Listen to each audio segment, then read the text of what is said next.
All right, so Mike is going to show us Chakrasana today. I'm going to tell him what to do.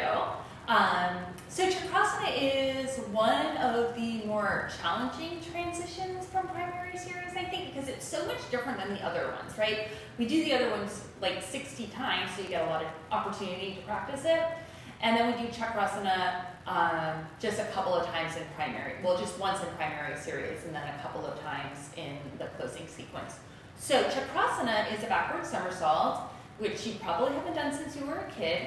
And it is a little bit scary because you do have to roll over your neck to do it, which, you know, there can be some compression, back issues, whatever. So you do this exit anytime you finish a posture of lying on your back.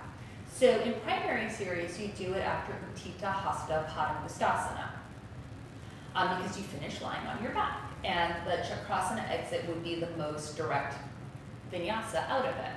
Now, I wouldn't suggest you do this if you have a neck injury or a back injury because there is a lot of flexion of the back here. But if you have a healthy back and a strong core and shoulders, then this is a really great way to exit out of the posture.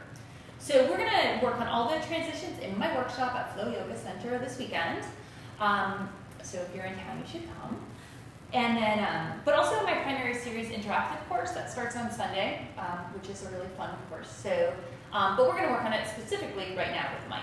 So Mike, scoot a little bit forward on your mat because I don't want you to Chakrasana your way right out of the frame here.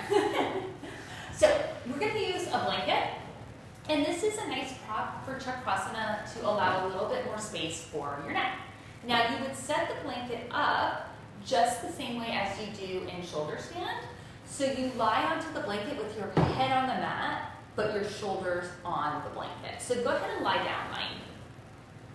And you know, if you're not into props, then you probably don't have to use it for very long, but it just allows a little bit more space because you can see here, like now his shoulders are elevated, but his head isn't, and it just allows a little bit more space for the neck.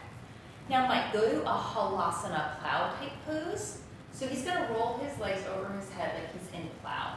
He has good alignment to start, but just for, be a little bit sloppy here because this is how most people are going to be. So his back just rounded.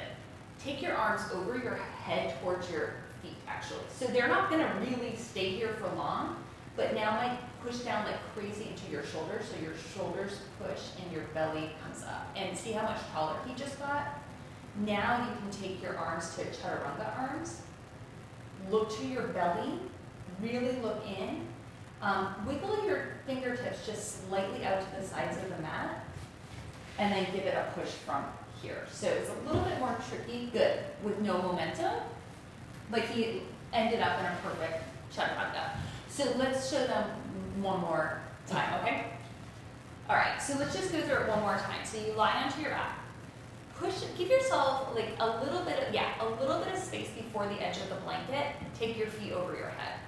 So you don't necessarily always have to bring your arms over your head to your feet. It's just kind of nice to really feel that push. But you can get the same push by pushing into your toes and just kind of pushing into your arms here like you were really in Halasana. See how nice and upright he is? This makes all the difference. Now go ahead and go to your Chaturanga arms.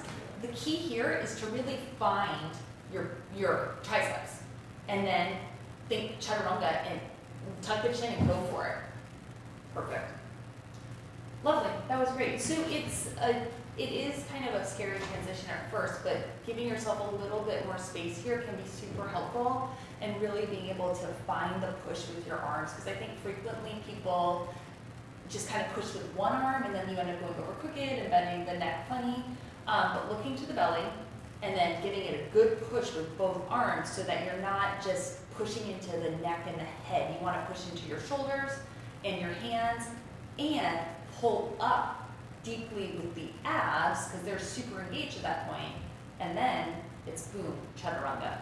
Maybe one more time. Okay. So this last time, the one other thing that I want to point out is that when Mike kind of makes the transition fully to Chaturanga, he's reaching his feet in one direction and then his head in the other direction. And that's how, I mean, he ends up in such a nice Chaturanga. So I won't instruct the whole thing, just kind of you don't even have, do you want to show without the blanket? Let's show without the blanket too. So just do it the way you normally do it, Mike. Hand set, push into the shoulders. Look how he pulls out abs, abs, abs. Lovely. Perfect. So lots of arms, lots of shoulders, lots of abs. Protect your back and protect your neck. Thank you, Mike. Thank you.